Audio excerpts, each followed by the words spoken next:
शिवडी न्हावाशेवा सागरी सेतूची मुख्यमंत्री शिंदेंकडून पाहणी। अटल सेतू हा गेम चेंजर प्रकल्प, निवडणुका डोळ्यासमोर ठेवून कोणतीही कामं करत नाही, मुख्यमंत्र्यांचा विरोधकांना टोला। पिंपरीतल्या 100व्या नाट्यसंमेलन उद्घाटन सोहळ्याला उपमुख्यमंत्री अजित पवार आणि शरद पवारांना निमंत्रण। अजित पवार आजही उपस्थिती टाळणार की उपस्थित राहणार याकडे सगळ्यांचं लक्ष।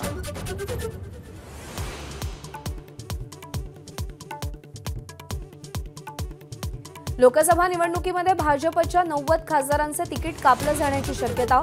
160 जागांची पहिली यादी जाहीर होणार।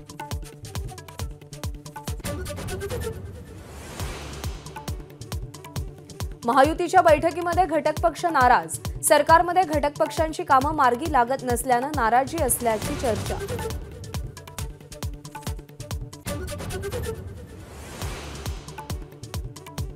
दक्षिण मुंबईतील गिरगावात आज आदित्य ठाकरेंची जाहीर सभा।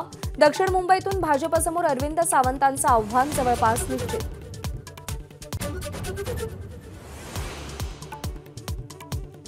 आज पंढरपूरमध्ये ओबीसी समाजाचा महाएल्गार मेळावा। छगन भुजबळ आणि इतर ओबीसी नेते उपस्थित राहणार।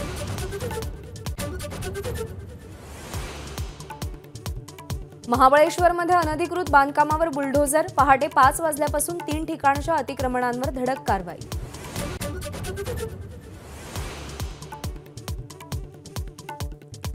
पुण्यातील शरद मोहोळ हत्या प्रकरणामध्ये 8 आरोपी अटकेत। 3 पिस्तुलं आणि 1 दुचाकी जप्त। आर्थिक आणि जमिनीच्या वादावरून हत्या केल्याची माहिती। ससून रुग्णालय कार्यक्रमातील मारहाणी प्रकरणी भाजप आमदार सुनील कांबळेंवर गुन्हा दाखल। राष्ट्रवादी वैद्यकीय कक्षाच्या प्रमुखासह पोलीस कर्मचाऱ्याला मारहाण केल्याचं प्रकरण। अयोध्येतील राम मंदिर उद्घाटन सोहळ्यासाठी महाराष्ट्रातल्या 889 जणांना निमंत्रण। 534 विशेष निमंत्रित, 355 साधू महंतांनाही आमंत्रण।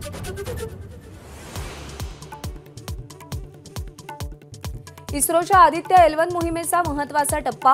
आज आदित्य L1 लँग्रेज पॉइंट जवळ पोहोचणार। आदित्य L1 5 वर्ष सूर्याचा अभ्यास करणार।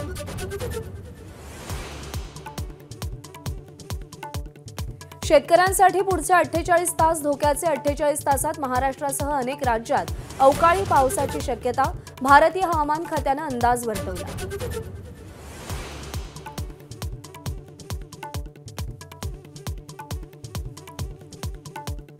T20 वर्ल्ड कपचं वेळापत्रक जाहीर। 9 जून रोजी रंगणार भारत विरुद्ध पाकिस्तान सामना, तर 29 जून रोजी फायनल।